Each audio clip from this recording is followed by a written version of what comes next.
Hey everyone, welcome back to the Incredible India podcast series. I'm Sam, and with me today is Taylor. We're ready to unpack today's deep dive. Hey, Sam. Yeah, looking forward to this. So today our mission is basically to journey through the source material we have, a culinary journey across India, discover the flavors that shape a nation. Right? We're using food really as a lens, to try and understand India's history, its incredibly varied climates, and, well, its deep cultural roots. And what really jumps out right from the start is this idea that traveling through India is like walking through a living museum of flavors. It's not just about the food itself. The source argues that every single spice box tells a story of conquests, migrations, centuries of conversations, really. It's absolutely an edible epic, and the diversity is just staggering. You can't just say Indian food, can you? It doesn't capture it. We really have to break it down region by region. You need to understand how the geography, the land itself, and also the historical powers, think Mughals, the Portuguese, how they literally wrote their influence into the recipes. Okay, let's start unpacking that.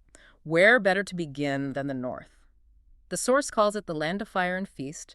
It paints this picture of abundance, almost a celebration of generosity, dominated by that iconic tandoor oven, right? Exactly. The tandoor is central. And you immediately think of those really rich, comforting dishes. Things like those buttersuck parathas or that incredibly smooth, velvety dal makhani. Pure comfort food.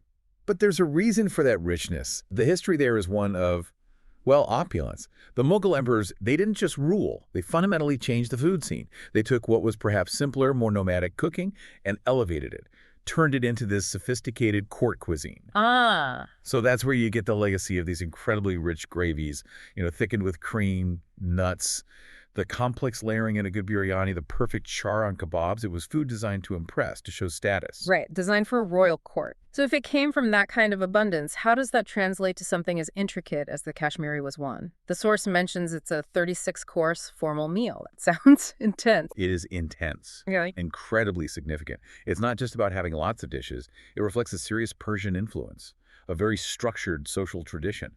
You need teams of specialist cooks, each mastering just a few dishes.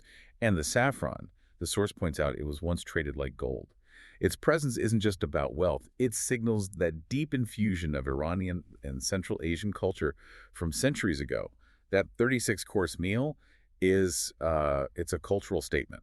History on a plate. Wow. And it's interesting because the experience nuggets in the source suggest exploring both ends of the spectrum. You've got the recommendation for a food walk through Old Delhi's Chandni Chowk, getting into that bustling street-level history. Yeah, the chaos and the energy. But then the suggestion to sit for a langar, the community meal at the Golden Temple, that feels like the complete opposite: humility, harmony. It absolutely is. And that's the point. The source describes the langar as a lesson in humility because it completely breaks down social barriers. Everyone, doesn't matter who you are, your wealth, your faith, anything, everyone sits together on the floor. Served by volunteers, it connects eating directly to this profound social, even spiritual practice. Yeah. It shows food as a vehicle for shared humanity. It's quite powerful. Really powerful. Okay, so that's the North abundance, history, and that blend of opulence and humility.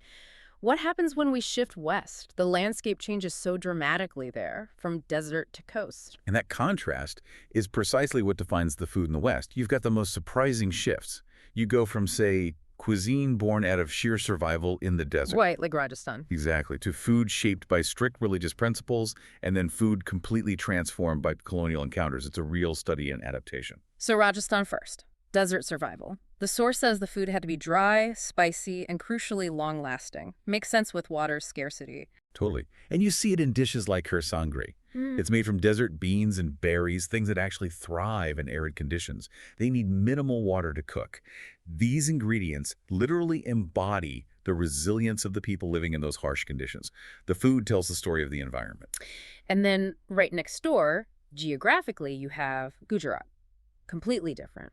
The source highlights how Jain and Vaishnav traditions, focusing on ahimsa or nonviolence, shape the food there. How does a spiritual principle actually change what people eat? Well, it leads to a cuisine that's incredibly mindful. There's this focus on balance and often, that signature touch of sweetness you find in Gujarati food. They traditionally avoid root vegetables, onions, garlic, potatoes, because harvesting them involves potentially harming tiny organisms in the soil. Huh, I didn't know that was the reason. Yeah, it's deep-rooted. So the resulting dishes, things like undiyu and that amazing mixed vegetable stew or dokla, the steamed savory cake or shrikanda for dessert. They're meticulous with spices and textures, but it's all grounded in that principle of minimizing harm. Fascinating. And then you hit the coast, Goa, and everything changes again. Centuries of Portuguese rule. Did that influence just add ingredients, or did it fundamentally alter the cuisine's identity? Oh, it fundamentally altered it. The source makes it clear these influences are now completely woven into Goan identity.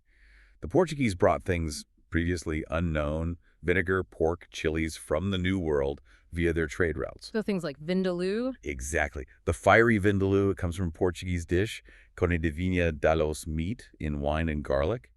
But Goa made it its own, adding local spices, making it much hotter. And then you have delicate desserts like bibinka, that layered coconut milk cake.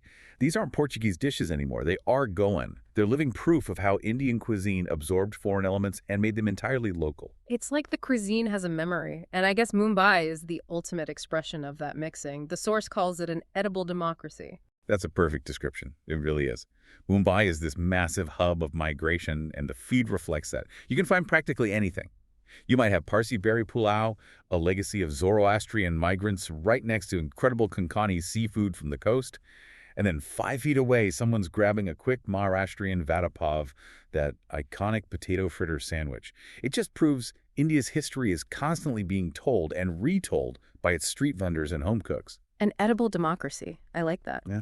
Okay, so West is defined by contrast. Let's move south. Here, the source suggests we're entering the realm of philosophy, even science. It says, if food is philosophy, South India is its scripture. That's a bold claim. It is, but it's backed up. The focus down south shifts heavily towards the science of balance. It's about hitting all the notes, the 6 tastes recognized in Ayurveda, balancing heat, sourness, salt, getting the crunch right, but also creating a sense of calm. And this connects directly to Ayurveda, the ancient wellness system. Absolutely central. The source highlights how, especially in Tamil Nadu, temple kitchens weren't just cooking ritual offerings. They were effectively perfecting a sophisticated science, aligning food directly with wellness, with preventative health, based on these ancient Ayurvedic principles. And crucially, this isn't just ancient folklore being romanticized. Modern science is actually validating some of this, right? The source mentions fermented foods like dosa and idli. Yes. And this is a key takeaway for anyone interested in wellness today, that ancient practice of fermenting rice and lentil batters. We now know it massively boosts gut health. The fermentation increases the bioavailability of nutrients and creates probiotics essential for a healthy gut microbiome. Modern nutrition research is catching up to this ancient wisdom. That's incredible. And it's not just the fermentation. Think about the staples they use: tamarind for sourness, curry leaves. These aren't just for flavor. They're known to aid digestion, even circulation. The source specifically mentions a 2017 paper in the Journal of Ethnic Foods, confirming how the traditional South Indian diet is structured in a way that's scientifically beneficial. So that deep knowledge was just embedded in everyday cooking for centuries. Amazing. And then you have Kerala, the Spice Coast. Talk about complexity, trade, faith, all mixed together. Kerala is fascinating. It was the hub of the spice trade for centuries, drawing traders from across the globe. Its cuisine is this beautiful tapestry woven from rice, coconut, lots of coconut, and a whole orchestra of spices. You can taste the history. You see the influence of Arab traders, early Christian settlers like in the mild, coconut milk-based Syrian Christian fish moli. Then you contrast that with the spicier Malabar biryani from the coastal Muslim communities.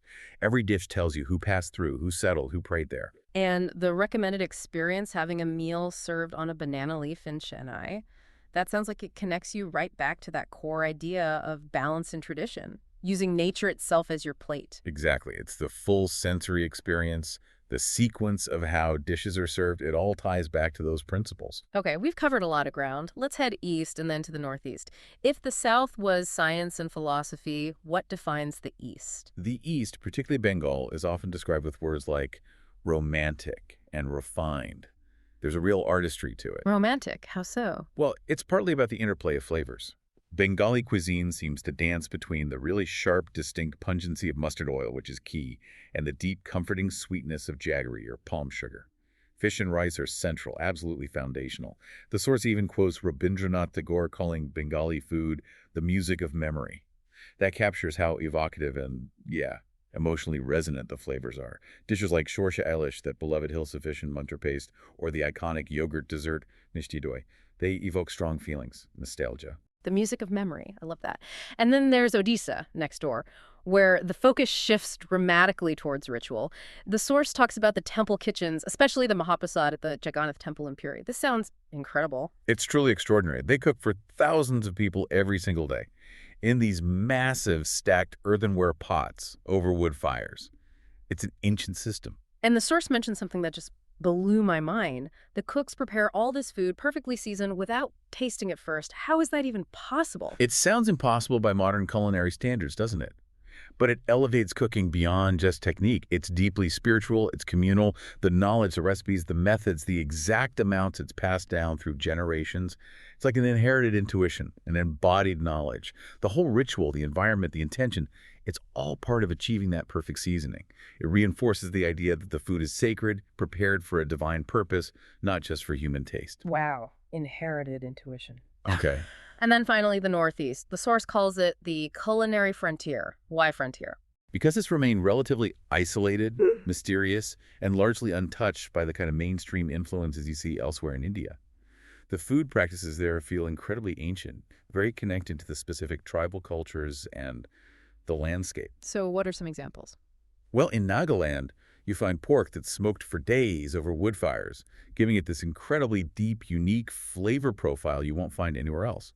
In Meghalaya, you might have dishes featuring local red rice, bamboo shoots, unique herbs. It's very distinct. And because of the climate and traditions of preservation, fermentation is huge here, but perhaps in its most sort of raw, fundamental form.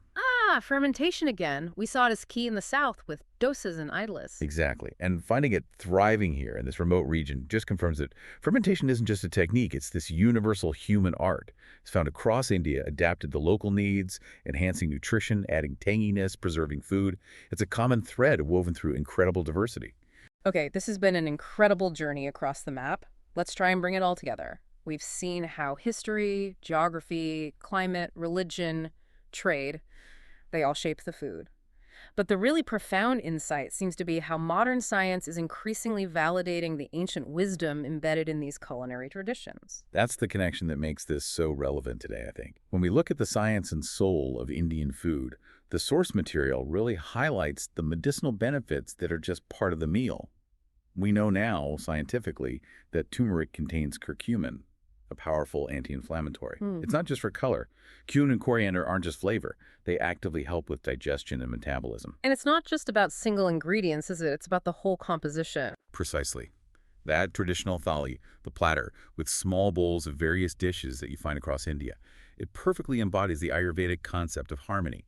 It's not random. It's deliberately curated. It's engineered, really, to provide a balance of all 6 tastes, different textures, colors. It's designed for optimal digestion and sensory satisfaction, creating harmony between your body and the natural world. So, wrapping this all up, what's the big takeaway? Indian food is, well, it's incredibly complex. It's both chemistry and culture. It's like a living library holding 5,000 years of history, adaptation, and incredibly deep codified knowledge about wellness. A testament to this genius for adaptation. Absolutely. It means every meal really can be a discovery, and we definitely encourage you, the listener, to keep exploring these fascinating connections between what's on your plate, the history behind it, and its impact on your well-being. And maybe a final thought to leave you with, something to mull over. Indian food isn't just sustenance. It's truly an edible, epic, stretching back millennia that has this amazing power to bind strangers together in conversation, connecting the past right into our present moment through flavor. Well said. And if after hearing all this, you decide you want to experience this firsthand and travel to India, we do have a recommendation. Yes, 5 Senses Tours organizes tours across India, which are immersive cultural experiences. You can email them at contact@fivesensestours.com. That's the number 5, SENSES tours.com. Or you can WhatsApp them at +919 845 677 446.